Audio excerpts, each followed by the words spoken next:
Hello students, welcome to my channel. इस class में यानी कि ये है चैप्टर 1 का लास्ट क्लास, यानी कि ये क्लास होगी एंड ऑफ दिस टॉपिक या एंड ऑफ दिस चैप्टर। तो चलिए एंड में हम क्या पढ़ेंगे आज हम पढ़ेंगे सिम्बायोसिस, लेग्यूमिनस प्लांट के बारे में और रिप्लेनिश्ड कैसे होते हैं सोइल वो देखेंगे। तो सिम्बायोसिस क्या होता है वो देख लेते हैं पहले। सिम्बायोसिस होता है some organism live together and share both shelter and nutrients. This relationship is symbiosis. दो ऑर्गेनिज्म हैं या उससे ज्यादा भी होते हैं, बट मोस्टली दो ऑर्गेनिज्म एकदम साथ साथ रहते हैं और एक दूसरे के साथ शेयर करते हैं शेल्टर और न्यूट्रिएंट, फूड और जो प्रोटेक्शन है वो एक दूसरे को देते हैं। तो एकदम साथ साथ रहेंगे और सारी चीजें एक दूसरे के साथ शेयर करेंगे, उसको बोलते हैं सिम्बायोसिस रिलेशनशिप। तो उसका एग्जाम्पल देखते हैं। ये है फर्स्ट एग्जाम्पल, जिसके अंदर क्या है, कुछ फंगस होती है जो कहाँ लिव करती है, रूट्स के अंदर ऑफ द प्लांट के रूट के अंदर रहती है। The plant provide nutrition to the fungus. तो वैसे फंगस को प्लांट क्या करता है, न्यूट्रिशन देता है, और उसके बदले में फंगस क्या करती है, फंगस प्रोवाइड करती है वाटर एंड सर्टेन न्यूट्रिएंट्स। तो वो रूट के साथ में रहती है, यहाँ पे रूट में यानी कि सोइल में रहती है फंगस। तो वो क्या करती है, वो वाटर एब्जॉर्प्शन में रूट का हेल्प करती है और कुछ कुछ न्यूट्रिशन जो रूट के लिए पॉसिबल नहीं होता है लेना, तो उसको लेने में भी ये हेल्प करती है। तो फंगस क्या कर रही है, वाटर और न्यूट्रिएंट प्रोवाइड कर रही है प्लांट को, हेल्प कर रही है न्यूट्रिएंट और वाटर को एब्सॉर्ब करने में। और फंगस को बदले में क्या मिल रहा है, फूड मिल रहा है जो प्लांट फोटोसिंथेसिस से बनाता है। अब दूसरा एग्जांपल देखते हैं। एक ऑर्गेनिज्म होता है जिसका नाम है लाइकेन।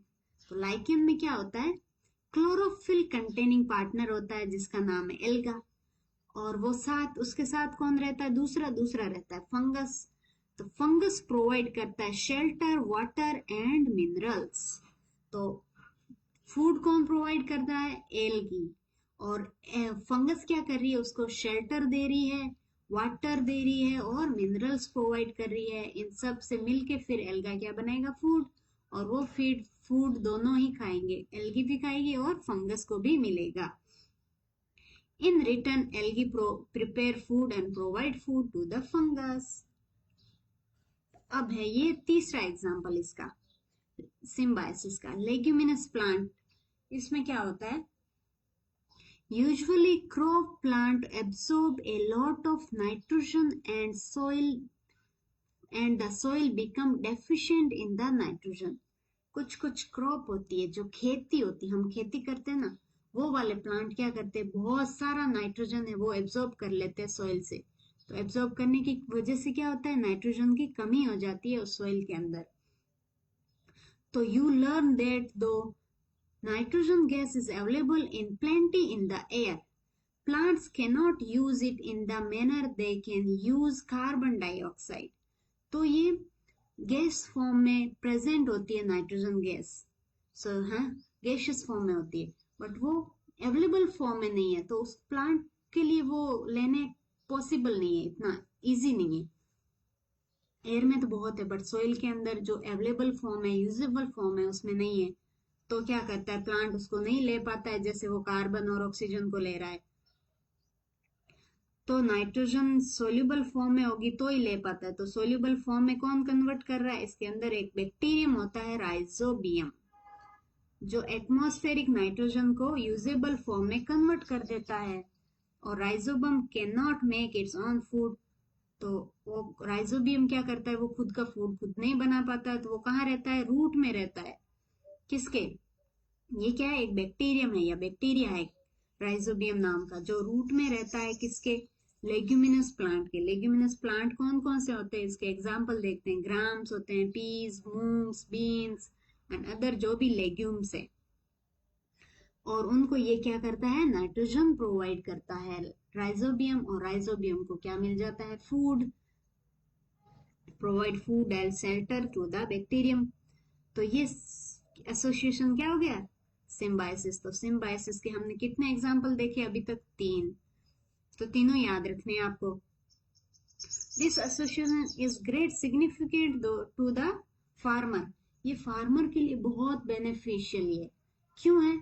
क्योंकि फार्मर है, उसको फिर एक्स्ट्रा नाइट्रोजन नहीं, फर्टिलाइजर नहीं यूज करना पड़ रहा है, क्योंकि जो एटमॉस्फेयर है उसके अंदर से जो नाइट्रोजन है वो राइजोबियम है वो कन्वर्ट कर रहा है यूजेबल फॉर्म में। और वो कहाँ प्रेजेंट होता है? ग्राम और ये जो लेग्यूम प्लांट्स होते हैं उनके रूट्स के अंदर। They can reduce the use of nitrogen fertiliser. तो किसानों का पैसा बच गया, वो फर्टिलाइजर लाने में वो पैसे लग रहे थे किसान के, तो वो बच जाते हैं। तो किसान का हेल्प हो जाता है राइजोबियम की वजह से। जब लेग्यूमिनस प्लांट ग्रो करते हैं, बाकी प्लांट में तो हमको फर्टिलाइजर, नाइट्रोजन फर्टिलाइजर देना पड़ेगा, बट जब लेग्यूमिनस प्लांट ग्रो करवाते हैं, क्रॉप ग्रो करवाते हैं, वहां पे जरूरत नहीं पड़ती है। मोस्ट ऑफ पल्सेस, पल्सेस क्या होती है? जो दाल होती है, दाल हम खाते हैं ना, वो सब कहाँ से मिलती है हमको? लेग्यूमिनस प्लांट से मिलते हैं। यानी कि वो लेग्यूमिनस प्लांट है जिनसे हमको पल्सेस मिलती है। ये देखो, ये राइजोबियम बैक्टीरिया है, ऐसा दिखता है, माइक्रोस्कोप में देखेंगे ना, ये बहुत मतलब बहुत अच्छा माइक्रोस्कोप, बहुत महंगा, वहां ऐसा दिखता है, बाकी हम देख नहीं पाते इसको। और जब प्लांट रूट है उनके अंदर ऐसे ये गांठ जैसा बना लेते हैं, यानी इसके अंदर बहुत सारे राइजोबियम इकट्ठे होके ऐसा स्ट्रक्चर बना लेते हैं लेग्यूमिनस प्लांट के अंदर, रूट के अंदर। लेग्यूमिनस प्लांट क्या होते हैं? ये ऐसे प्लांट होते हैं जिनके अंदर क्या लग रही है? ये फलियां लग रही है, वेसिबल, और फलियों से फिर हमको ये ऐसे ऐसे सीड्स निकलेंगे, उनको क्या बोलते हैं? पल्सेस।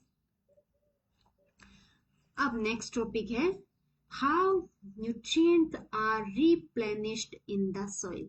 जो सॉइल से न्यूट्रिएंट खत्म हो जाते हैं, क्योंकि प्लांट लेता रहेगा तो सॉइल में वहां कमी हो जाती है ना न्यूट्रिएंट्स की, तो वो कैसे वापस से रिप्लेनिशमेंट करे, मतलब रिप्लेनिश्ड कैसे करते हैं? तो उसके लिए हम प्रोसेस देखेंगे कि कैसे वो सॉइल में वापस न्यूट्रिशन को हम डाल सकते हैं। Have you seen farmer spreading manure और फर्टिलाइजर इन फील्ड? आपने देखा है कि फार्मर है वो अपनी फील्ड के अंदर खाद और वो फर्टिलाइजर है उनका स्प्रेड करते हैं, वहां फैलाते हैं। जो गार्डनर होते हैं वो यूज करते, गार्डनर है वो भी, या कोई प्लॉन है, छोटा गार्डन है, या पॉट्स है, जो हम पॉट्स यूज करते हैं घर पे, गमले, उनमें भी हमको बार बार ऐसे न्यूट्रिशन कुछ ना कुछ देते रहना चाहिए, खाद वगैरह, वरना वो प्लांट ग्रो नहीं करता है उसके अंदर। तो ऐसा हम क्यों करते हैं?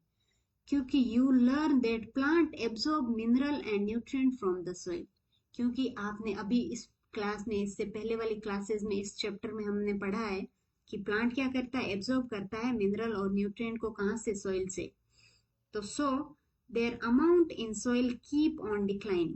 तो वाटर से, सॉरी, सॉइल से जब एब्सॉर्ब हो जाएगा सारा मिनरल और न्यूट्रिएंट, तो सॉइल के अंदर क्या हो जाएगा? उसकी मात्रा कम हो जाएगी, डिक्लाइन हो जाएगा उसका अमाउंट, न्यूट्रिएंट या मिनरल का अमाउंट कम हो जाएगा। तो fertilizers and manure contain nutrient. तो जो फर्टिलाइजर और मेन्योर हम यूज करते हैं उनके अंदर क्या होता है? न्यूट्रिएंट या और मिनरल्स होते हैं।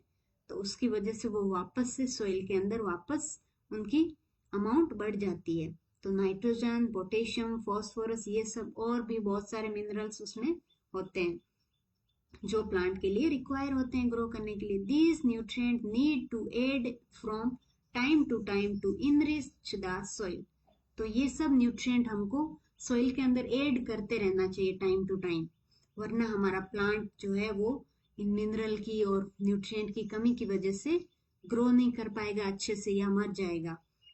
We can grow plant and keep them healthy if we can fulfill the nutrient requirement of the plant.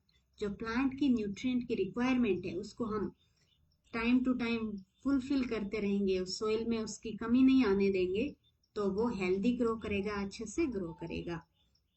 ये था आज की क्लास में। ये देखो, ये स्प्रे कर रहे हैं फर्टिलाइजर का, या मेन्योर डालते हैं, जब खाद डालते हैं ट्रैक्टरों, मतलब बड़े बड़े ट्रैक्टर वगैरह भर के लाते हैं, या गाय पालते हैं तो गाय के वो जो गोबर है उससे भी खाद मिल जाता है। तो ऐसे रिप्लेनिश्ड होती है सोइल। जैसे ये है लॉन, यानी कि छोटा सा गार्डन, उसके अंदर ये डाल रहे हैं खाद। या fertiliser. Okay, thank you so much for watching my videos. If you like this video, then hit the like button. और जो भी क्लास आपको नहीं समझ आए तो वापस क्लास को अच्छे से बैठ के देखना है और अपनी बुक से उसी चैप्टर को, उसी टॉपिक को वापस से पढ़ना है। और वापस से पढ़ने के बाद वापस ना समझ आए तो वापस क्लास देख लो। ऐसे रिवीजन करते रहना है तो आप इंटेलिजेंट बन जाओगे। तो चलिए ऐसे करते रहे और इस वीडियो को, हमारे वीडियो को लाइक करते रहे और सब्सक्राइब कर लीजिएगा इस चैनल को। और कमेंट में बताएं कि आपको कैसी लगी क्लासेस, आपको क्या सीखने को मिला, क्या नया सीखा आपने जो अभी तक नहीं सीखा था वो इस क्लास को देख के सीखा है। तो ये सब जरूर बताएं मेरे को। Okay, bye bye.